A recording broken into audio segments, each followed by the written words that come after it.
Now let's learn about the king. The king is the most valuable piece in the game, because if we lose him, it's all over. The goal in chess is to capture the enemy king while providing sufficient protection to your own king. But despite its precious nature, the king is not terribly mobile. In this position, the white king on e5 can move to all of these squares. It's easy to remember how the king moves. It can move one square in any direction, as long as that square isn't defended by an enemy piece. So here the white king can move to any of these squares. In this position, with the king on c2, the king can move to these squares.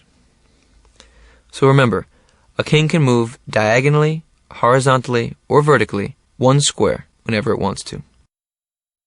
In the beginning of the game, we want to keep the king safe, protect him behind a phalanx of pawns. But later, when there is less danger lurking, we can use the king actively. With its dependable pattern of motion, the king can be a very powerful short-range warrior. It's critical to learn how to judge when the appropriate time is to activate the king. I'll develop this in the endgame section of the course. So you know how the king moves. We also know that the goal in chess is to capture the king. Whenever the king is threatened, it's called check. In this position, if white plays the pawn from e4 to e5, we know that pawns capture diagonally, the black king is in check. This is marked with a plus mark, by the way, in notation. So here this would be e5, check. The black king would have to move, and we can see that the black king could move to e6, e7, d7, c7, or c6. The black king couldn't move to c5 or d5, or capture on e5 because the white king defends those squares. It's an illegal move for a king to ever move to a square where it can be captured. This is called check. So when you're in check, you can just move out of the way. The real goal in chess is checkmate. In this position, white can play e7, which is checkmate. The black king is attacked, but it can't move anywhere. The c8 and e8 squares are defended by the white d7 pawn. The e7 pawn of white attacks the black king, and the white king defends that pawn, defends the d7 pawn, and also guards the c7 square. Black can't go anywhere. This is called checkmate. This is your goal in chess.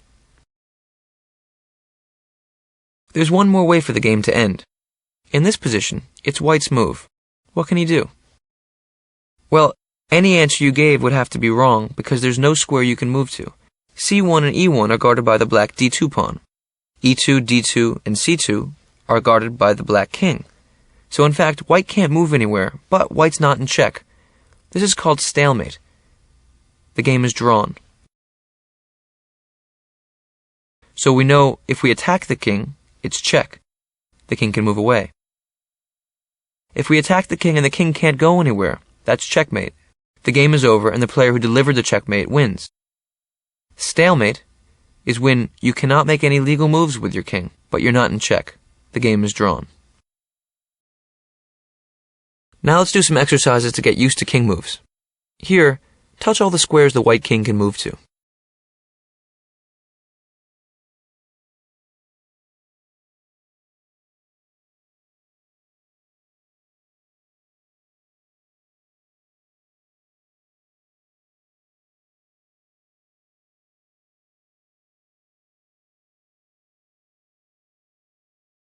That's right.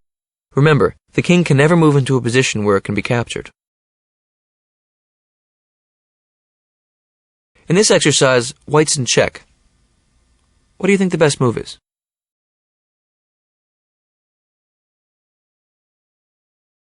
Good job.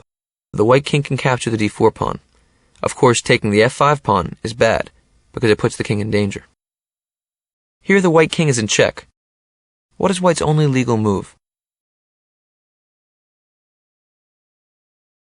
Good job. The only unprotected square is f4. Here white is in check. What's the best move?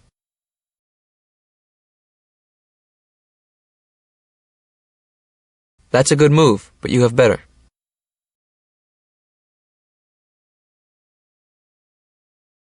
That's a good move, but you have better.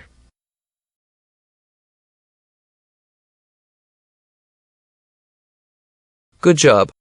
It turns out the white can get out of check and checkmate with the same move. By capturing the black pawn with your pawn, you've placed the black king in checkmate. In this position, it's white's move. I'd like you to take a moment and think it out. Stalemate is a theme here. White to play. No, that's not right. You've stalemated black. The game is drawn.